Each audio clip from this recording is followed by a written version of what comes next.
ಚಿನ್ನದ ಸಹವಾಸ ಕೆಲವೊಂದು ಸಾರಿ ರೇಟ್ ಜಾಸ್ತಿ ಆದರೂ ಬೇಡ ಅನ್ಸುತ್ತೆ, ರೇಟ್ ಕಡಿಮೆ ಆದರೂ ಕೂಡ ಬೇಡ ಅನ್ನುವಂಥ ಪರಿಸ್ಥಿತಿನ ಅನ್ನೋದನ್ನ ನಾವು ಪ್ರಶ್ನೆ ಮಾಡಬೇಕಾಗಿದೆ.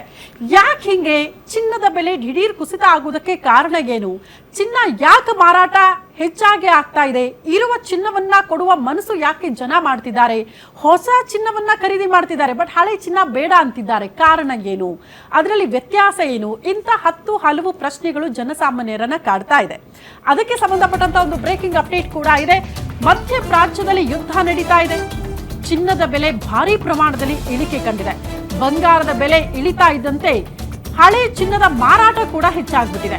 ರೇಟ್ ಇನ್ನಷ್ಟು ಇಳಿಯುವ ಭಯ ಇದೆಯಂತೆ ಜನರಿಗೆ. ಹಂಗಾಗಿ ಚಿನ್ನ ಮಾರ್ತಿದ್ದಾರಾ?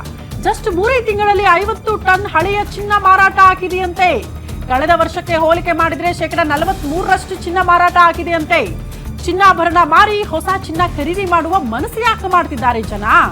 ಈಗಾಗಲೇ ಮಾರಾಟ ಮಾಡಿದ್ರೆ ಲಾಭ ಹೆಚ್ಚು ಸಿಗುತ್ತೆ ಅನ್ನುವಂಥ ಚಿಂತನೆಯಲ್ಲಿ ಜನ ಇದ್ದಾರ. ಬೇಡ ಚಿನ್ನದ ಸಹವಾಸ ಅಂತಿದ್ದಾರ ಭಾರತೀಯರು. ಯಾಕೆ ಏನಾಗ್ತಾ ಇದೆ? ಅಸಲಿ ಕಾರಣ ಏನು? ಮಧ್ಯಪ್ರಾಚ್ಯದ ಯುದ್ಧನೇ ಕಾರಣನ? ಚಿನ್ನದ ಬೆಲೆ ಇಳಿಕೆ ಆಗಿರೋದು ಕಾರಣನ? ಹಾಗಾದ್ರೆ ಹೊಸ ಚಿನ್ನ ಯಾಕೆ ಖರೀದಿ ಮಾಡ್ತಿದ್ದಾರೆ? ಇದು ಕೂಡ ಪ್ರಶ್ನೆ ಇರೋದು. ಇದ್ರ ಬಗ್ಗೆ ಎಕ್ಸ್ಪರ್ಟ್ಸ್ನ ಇವತ್ತು ಮಾತನಾಡ್ಸೋಣ.